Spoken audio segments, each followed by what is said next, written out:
Hello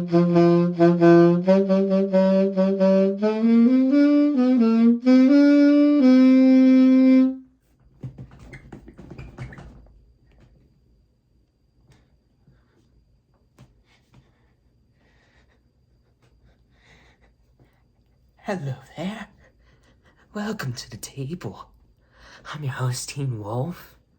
And today, I've lost my mind. Hey there, guys. How's it going? I totally didn't have some kind of mental breakdown there. Anyways, I did it. I lost it. I built a mono white deck. There you go. I said it. Oh god, the world's gonna end. I know that's gonna happen now. I built you. I built you. You happy now? You happy now, mono white? If you don't already know, and you haven't been watching this channel long enough, first off, please go ahead, hit that subscribe button. Helps out a ton, completely free. And even if you're not new to the channel and you're not subscribed, go hit that subscribe button. It's awesome. It's amazing. It helps out the channel a lot. And I can do even more of these crazy videos. But if you haven't been watching the channel long enough, then you need to know. I hate mono white with a passion. It is my least favorite thing in the entire world. I mean, here, there's a montage. I got a montage of me just raging about mono white. Here, I'll show it off right now. My thoughts on mono white. They're terrible. Mono white. Mono frickin' white. Mono white. Mono white, you say? Mono white. Mono white. Mono freaking white. Mono white. Mono white. I want you dead, mono white. White, you say? Mono white. Mono, you say? White. Mono white. Mono white. Mono white. Mono freaking white. Mono. I want you dead, mono white. I want you dead, mono white. Yeah, now you see. Now you see my hatred for mono white. It's a lot. It is a lot. But yeah, mono white. Worst thing ever. And yet, something has made me want to do it. What the heck could have done this? What the heck could have made me the biggest mono white hater in the world? I guarantee that's not true, but a huge hater of mono white. What could have made me want to do a mono white deck? Angels. Frickin' angels. I built a mono white angel deck. Yeah, it's fun. But hey, at least it's a semi-budget angel deck. It only costs $114 compared to most modern decks, though. That's actually pretty cheap because the cheapest modern decks out there usually cost around $400. I don't think I've really built any modern deck that's worth over, what, $250? Which, to be honest, isn't all that bad, and this is definitely one of my less expensive decks, but that's because my mana base is a little bit clunky because of a couple cards in the deck. And that's actually on purpose. It's not because I'm trying to be budget free or friendly, because I kind of have to do it like this. Or at least I think I do. Maybe I'm wrong, maybe I'm not. But anyways, with all of that aside, let's get into the video. Let's see what these gosh dang angels could have done to twist my head. It's probably the looks. Anyways, let's get into the 31 creatures in the deck. And first off, starting with 4 copies of a pretty solid Angel early on in the game, and even later on in the game, Segovian Angel. A 1-white mana 1/1 with Flying and Vigilance. Simple as that. Really good card to start off the game because, I mean, it's like the Healer's Hawk of Angels. So, I mean, why would you not play it in an Angel deck? So, I don't know. Maybe it should be in the deck, maybe it shouldn't be. But I know this should definitely be in the deck. 4 copies of Weathered Wayfarer. 1 white mana, 1/1 human nomad, nomad cleric, sorry. And yes, I know this isn't an Angel, but I need ramp in this deck really badly. Because, I mean, for 1 white mana, you can tap this thing, search your deck for a land card, reveal it, any land in the deck, which is actually really, really important with this deck, and then you reveal it that card, put it in your hand, and then shuffle your deck. However, you can only activate this ability if your opponent has more lands than you, which actually is a kind of good reason for wanting this deck to be on the play, because then you can, tutor lands more easily with this thing. So, it's actually one of the only decks I'll probably ever play where I actually want to be on the draw, which is surprising because, I mean, it's me. I'm like Mr. Aggro. It's weird. But anyways, next up is 4 copies of a really solid Angel in the deck, and one of the better Angels in the deck, Giada, Font of Hope, which for 1 white, it is a 2/2 Angel, Legendary Angel, sadly, with Flying and Vigilance, and says each Angel you control enters the battlefield with an additional +1/+1 counter on it for each Angel you already control. So, yeah, that can get pretty busted later on in the game. Not gonna lie. And you can tap it and add a white mana to your mana pool, and you can only use that mana to cast an Angel spell. So yeah, it's ramp, it's pump, and it's an early Angel. All the best, yeah, this is probably the best Angel in the deck. Because, I mean, it ramps you, it makes your Angels bigger, and it's an early body. All great stuff. And next up is 4 copies of another fantastic Angel in the deck, and actually one of the only really expensive cards in the deck, Youthful Angel, an uncommon from Kaldheim. Why is this card expensive? Well, let's see. For 1 white, it's a 1/3 Angel with Flying, okay, and it says, whenever an Angel enters the battlefield under your control, you put a +1/+1 counter on this card. Yeah. You read that right. I read that right. It gets bigger every time you play an Angel. It's gonna be like the first or second Angel you play in every game. Oh my goodness gracious, what is this card? I mean, there's a reason it costs $8. Because that is busted. And next up is 4 copies of Righteous Valkyrie. I mean, this deck is going to be slower, so you're going to want a decent amount of life gain in the deck to make sure that you stay around for a little bit. And Righteous Valkyrie is a great way to do this, because for 2 white, it is a 2/4 Angel Cleric with Flying that says whenever another Angel or Cleric enters the battlefield under your control, sadly, there is 1 non-Angel/Cleric creature in the deck, which sucks, but it's definitely worth having in the deck. But anyways, whenever an Angel or Cleric enters the battlefield under your control, you gain life equal to that creature's toughness. And the thing that's awesome about this card is it includes the additional +1/+1 counters added onto those Angels from Giada. So, like, if the creature is only like a 2/4, but it enters the battlefield with 3 +1/+1 counters on it, you're actually going to gain 7 life instead of just 4, which is really, really good in my opinion. But anyways, and it's also a really good addition to the deck, and that's why I have 4 copies of it in the deck, because it also says as long as your life total is at least 7 more than your starting life total, creatures you control, all creatures you control, including this one, get +2/+2. I mean, your Angels are already big, just make them bigger. Oh my gosh, it's insane. I mean, it gains you life, It's a pretty early body, and it buffs your team. All things Angel Deck need. It's awesome.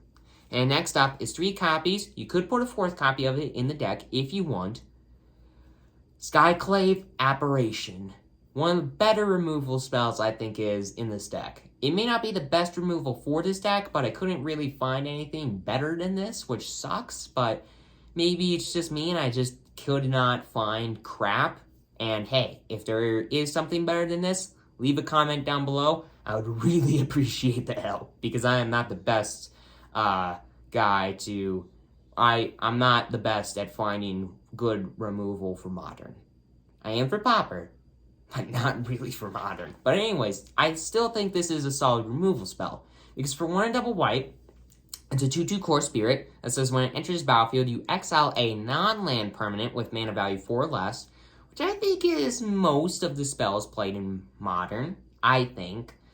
And when this card leaves the battlefield, the exiled card's owner creates a XX blue illusion, creature token where X is that spell's mana value. The exiled non-land permanent's mana value. So, sure, they get a little something after this card goes away, but a lot of the time your angels are going to be bigger than that thing, so there you go. And, I mean, it's just really solid removal spell. It's a really solid removal spell in my opinion, but yeah. I definitely think it should be in the deck. And then 3 copies of Archangel of Wrath. A really solid card that's in Standard right now, and it is fun. Because for 2 and 2 whites, it is a 3/4 angel with kicker for a black and/or red, which actually, you can take advantage of that kicker stuff here in this mana base. Because that's part of the reason why the mana base has to be built the way it is. And that because, and because the angels are so big. But anyways, this card for 2 and 2 white is a 3/4 flying and lifelink. And if you paid the kicker cost 1 time, you deal 2 damage to any target. And if you pay it twice, if you do both the black and the red, then you can do 2 more damage to a target again. It doesn't have to be the same target, but it could be if you want to. So yeah, in this deck, you're going to want to ramp into your angels a lot. And with the lands I got in this deck, you can pay for the kicker cost of this card either once or twice. So it can also be a removal spell in the deck if you need it to be. And when it deals that damage, you gain life because this card has lifelink. So that's also pretty nice. And hey, just another lifelinky body is really awesome. And next up is 3 copies of Lyra Dawnbrainer, the main card that inspired me to build this deck. Because for 3 and double white, it is a 5/5 legendary angel. I got 3 copies of it, by the way, like Archangel of Wrath. But anyways, it's got flying, first strike, and lifelink on a 5/5 body for 5, which is already pretty solid on its own. But you can also, well, it also says other angels you control get +1/+1 and have lifelink. Now, there are a lot of angels in this deck with lifelink already, but they do also get that +1/+1 bonus, which is really, really nice. Not gonna lie, but yeah. Just gaining more life, making sure that you're gaining life to stay in the game, and yeah, making your angels bigger is always a good thing. And then 1 copy, I feel like 1 copy is worthy of, or this is a one of worthy card in the, wow, I can't say words. Steel Seraph, 1 copy of it from Brothers War. It's a 6 mana, 5/4 artifact angel with flying, and you can pay its prototype cost instead of its regular cost if you want a 3/3 flyer instead for 1 and double white. But they both, whether you pay 6 or 1 and double white, they both have this ability of, at the beginning of combat on your turn, a target creature you control either gains your choice of flying, vigilance, or lifelink. So your non-flying creatures, you can get flying. Your angels, you can get vigilance if you want them to be blockers, or if you need life, you can put life gain on one of your creatures until the end of turn. So all really, really nice things, in my opinion, at least. But yeah, Really solid addition to the deck, in my opinion. It's a worthy one of, I think. Same as the one copy of Sephra Sky's Blade, which is another creature with lifelink. And, yeah, it's really nice, because for 4 and triple white, it is a 7/7 with flying and lifelink that says other creatures you control with flying have indestructible. So first off, it makes it really hard for your opponents to kill your stuff, which is really nice on its own. And it's a 7/7 flying lifelink body, which is also amazing. Sure, it doesn't have indestructible, but it gives all your other stuff indestructible with flying, which is really nice.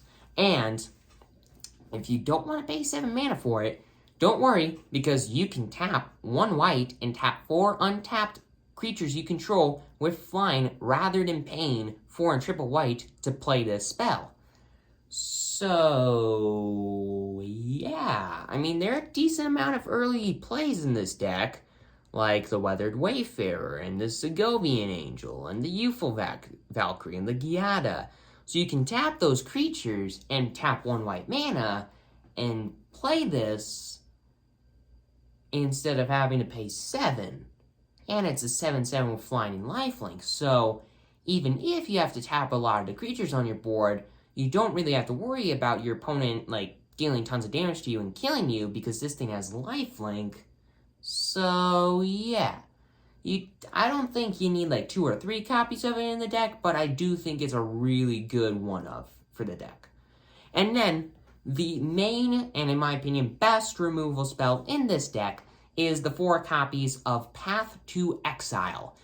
Really, one of my favorite removal spells of all time, because for 1 white mana, it's an instant that says, exile target creature, and that creature's controller may search their library for a basic land card, which, yeah, you don't always see that many of in Modern.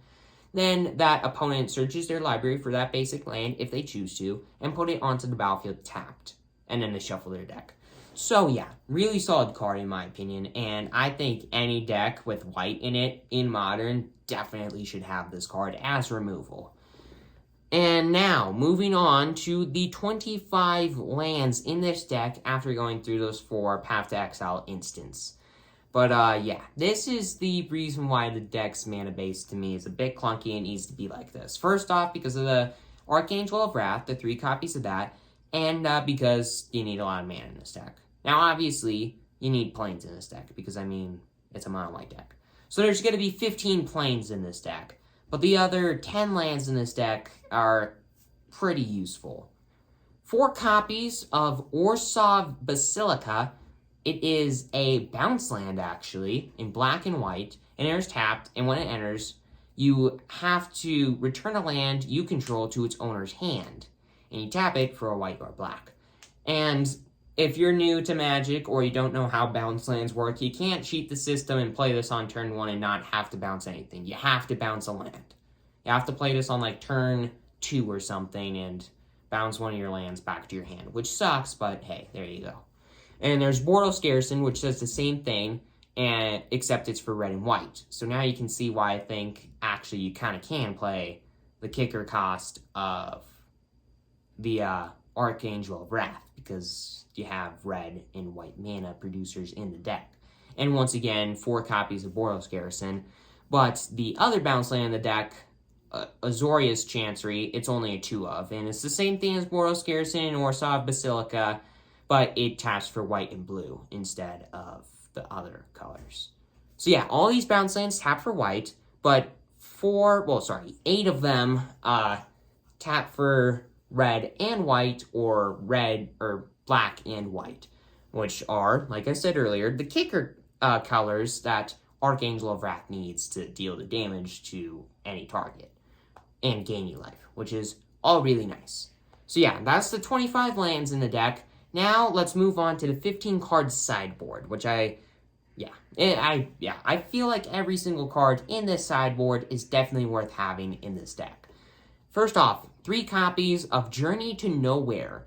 A really solid removal spell, in my opinion, in Pauper, and I feel like it can also be a really solid removal spell for this deck and just Modern in general. Journey to Nowhere. For 1 white, it is an enchantment that says when it enters the battlefield, you exile a target creature, which is already pretty good. And when this leaves the battlefield, you do return that exiled card to its owner's battlefield, like under its owner's control. So, yeah, it sucks, but I mean, for 2 mana to exile a creature permanently, I mean, yeah, it's a good card. It's maybe not the best removal spell in the world, but I do feel like it's pretty good. And then 3 copies of Loyal Warhound. It's 1 white for a 3/1 dog with vigilance. And says when it enters the battlefield, if an opponent controls more lands than you, you search your library for a basic plains card to put it onto the battlefield tapped, then shuffle. Once again, just ramp. It's ramp for the deck if you don't want to have the Weathered Wayfarer in the deck. But I feel like Weathered Wayfarer is way better than the dog because 1, it costs less, and 2, it searches for any land. Sure, it doesn't put it into play, but it searches for your bounce lands, which ramp you way better than just a plains. So, yeah. Maybe Loyal Warhound is better than Weathered Wayfarer, but I don't think it is. And 3 copies of Inspiring Overseer is up next, 2 and a white for a 2/1 Angel Cleric with flying. And when it enters the battlefield, you gain a life and draw a card. Card advantage if you need it. I'm not 100% sure if that card should or shouldn't be in the deck, because I don't think there is any actual card advantage in this deck. But if you want this card in the deck for card advantage, definitely go ahead and have it in the deck, but I'm not 100% sure if it is needed. And then, if you do want a 4th copy of Skyclave Apparition, like I already said, there's another 1 more copy of it in the sideboard. And then, same is true for Archangel of Wrath, Steel Seraph, Lyra Dawnbringer, and 1 more copy of Sephira's Skyblade, if you want 2 copies of that in the deck, same with Steel Seraph. And the last card in the sideboard is Congregate. Only 1 copy of it. And it's an instant for 3 and a white that says target player gains 2 life for each creature on the battlefield. So it includes your opponent's battlefield, which is nice. And I just thought it would just be a fun card to have in the sideboard because 1, it's got angels all over it. And 2, it gains you life. And sure, it's probably not going to gain you as much life on your side of the board because you're not going to have all that many creatures out. But still, I feel like just a 1 copy of it in the sideboard, because why not? And yeah, with all of that aside, that is the deck. That is the whole deck, $114. And like I already said, there's a lot of more expensive cards in the deck. But actually, you'd be surprised because the average mana cost of each card in the deck is only 2.5, which I don't think is all that bad. But yeah, I feel like it's a pretty solid deck overall. It's probably in need of a little bit of card advantage, but I feel like if you get the right spells out on the board, this deck can do really well because it can do really well in the early game, or at least set up a board state in the early game, and it can definitely deal a lot of damage later on in the game with a lot of its big finishers like Lyra Dawnbringer, Archangel of Wrath, Steel Seraph, and Sephira. And who knows, maybe you pump Youthful Valkyrie to the moon, or make your creatures buffed with Righteous Valkyrie, and you win the game that way. So who knows? Maybe you can win the game with your smaller creatures, or, more than likely, kill your opponent with your big creatures like Archangel, Lyra, Steel Seraph, and Sephira. So anyways, with all of that aside, that is the deck. I feel like it could use a little bit more card advantage, but I wasn't 100% sure what I could put in the deck that would work for this deck. I had a little bit of an issue trying to find card advantage for this deck, but who knows? Maybe there's something out there that I don't know about that you watching this do. So please, if you do know anything that should be in this deck, that shouldn't be in this deck, card advantage that I could put in this deck for this Angel deck, leave a comment down below. Tell me. What card should I put in the deck? Should I take out of the deck? Card advantage for the deck? Whatever. So yeah, with all of that aside, thank you for watching. I'm your host, Teen Wolf. Please consider subscribing if you haven't already. It's completely free. And Mono White, I still hate you. But who knows? Maybe I won't hate this Angel deck. But anyways, with all of that aside, that is my modern deck for Dominaria Remastered. I would definitely wait to consider building this deck until I actually play it. And a gameplay video you should expect to see here in the next week or so. So yeah, with all of that aside, I hope you're all enjoying Dominaria Remastered, and see you next time.